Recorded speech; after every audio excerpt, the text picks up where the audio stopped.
So I'm with a really good gang here this morning. So we've got Mark Reddings, and we've got Claire Reddings, and we've got Russell, and obviously myself. And we're sitting here is our new Brentwood Market Centre, known as KWUK. After I looked around the building this morning, it's properly exciting, isn't it?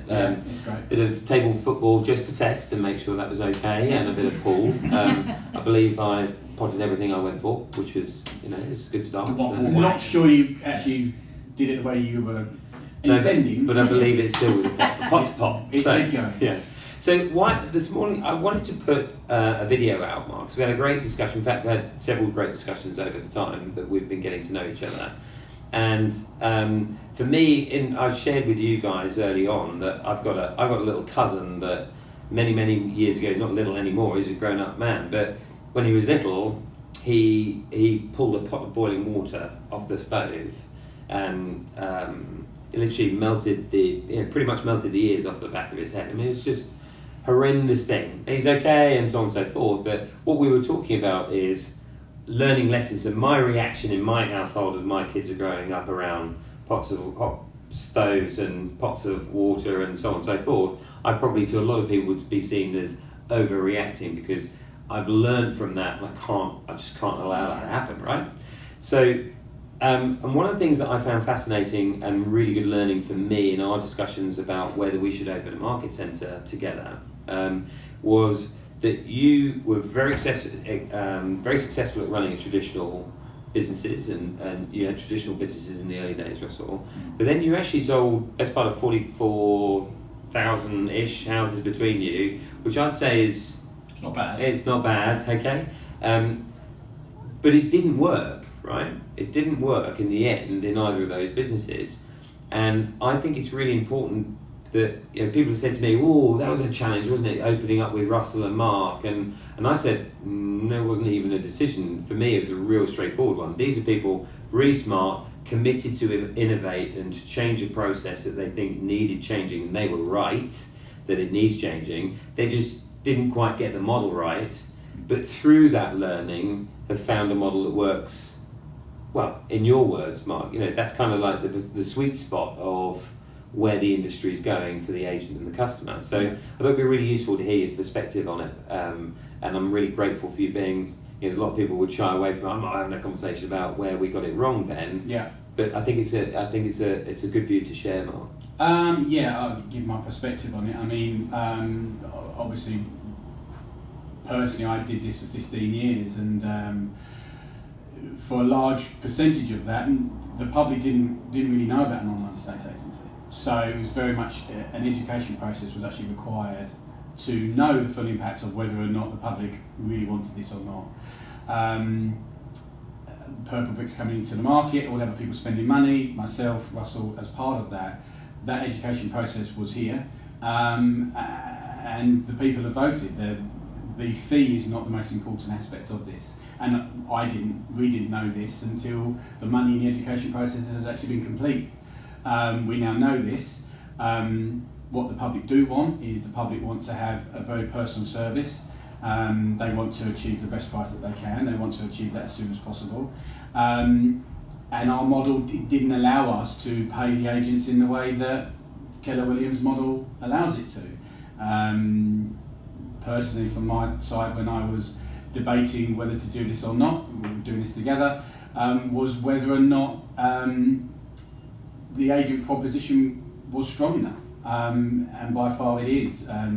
For me to be able to now help agents rather than try and help the public, because I thought the public wanted that, has now given me a new lease of life. And for me, this is now all about the agent first. We've flipped it on its head.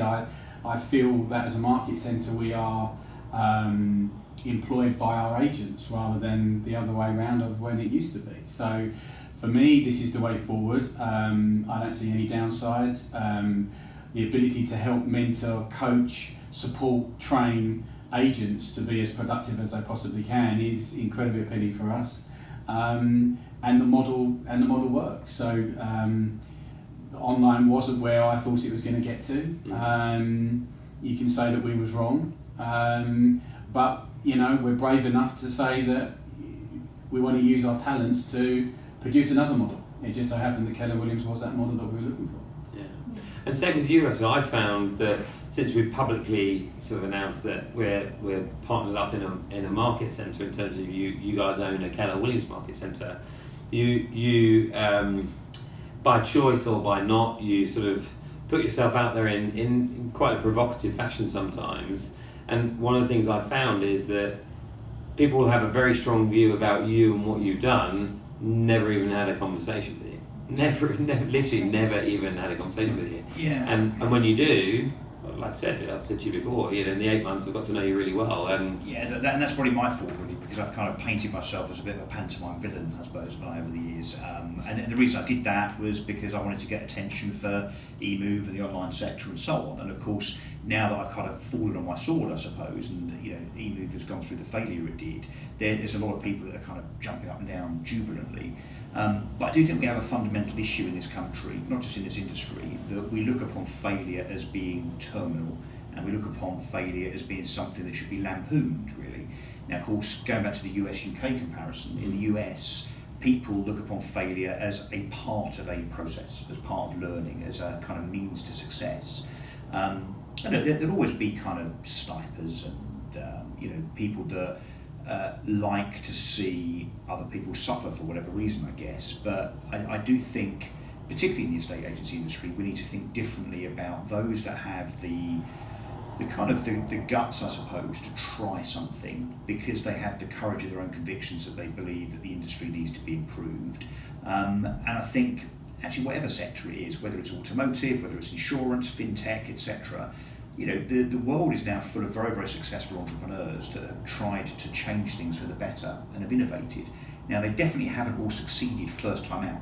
They definitely didn't. And in fact, the majority of entrepreneurs do not succeed first. They fail and then succeed. So I think we would be a richer country, financially, emotionally, and actually as a society, if people actually embraced failure. And I know that sounds a bit counterintuitive, but I think we should embrace our own failure, but certainly not think that those that fail, trying to improve and innovate, should kind of sit in the corner of the room with a can of special brew for the rest of their lives, rocking and kind it'd of been very lamenting. easy to do that. It'd been very easy to just think the world's just collapsed, and probably for 24 hours it kind of did. Yeah.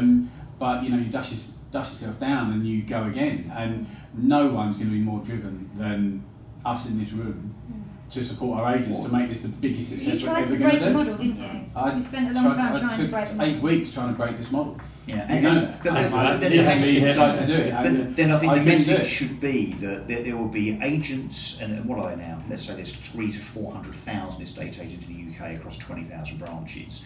Some of them watching this will think, yeah, I kind of get the whole Keller thing, and I know I can get 70 to 90% of the fee, and I can probably earn 6 figures and so on. But they'll be worried about that not happening. They'll be worried about failure. They'll be worried about risk and so on. And look, I'm afraid, apart from the occasional lucky person that buys a lottery ticket and just happens that his numbers come up every so often, or once, I suppose, the individual that tries and puts his head or her head above the parapet, is much more likely to succeed and find wealth if they try, if they put best foot forward in the first place, and not to worry about the fear of failure being that big.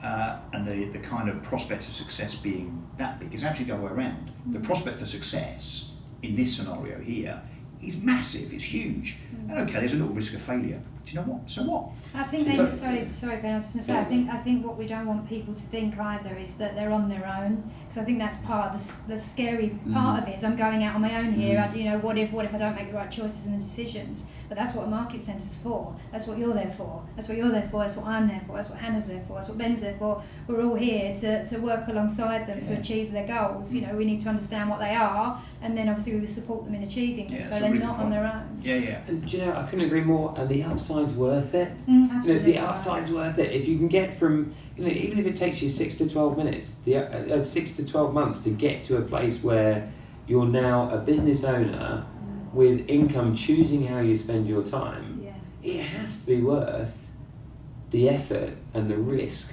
perceived risk, particularly if you've got a load of people who are going to look after you, say, don't do it like that, do it like this, because then you're going to get that quicker. And if you're excellent at your job, you're already a really successful agent, top biller in your branch, then why wouldn't you back yourself? And what's next for you as an individual? Because you might be being successful now, but where are you going to go to reach your real big goals? And if that's flexibility, if that's, you know, being able to have choice again, how do you achieve that in your job that you're currently doing right now if you're employed by an actual estate agent? Because I'm not sure it's possible. Great discussion. Thanks, guys. As always, thanks for watching. If you'd like to reach out to any of these guys or myself, very easy to find. DM us, PM us, and love to hear from you. And for most of us, this is about an education, really. That not saying join, don't join. Not saying it's right for you. It isn't. It is right for you, or it isn't right for you. What we're saying is find out about it, because it is one thing's for sure. It's very special. It's in 40 countries, nearly 200,000 people doing it. You can't wing it to that. Yeah, there's definitely something to it. So if you'd like to find out what that's all about and how it could work for you, then as I say, do get in touch. We'd love to hear from you. Thanks for watching. Goodbye for now.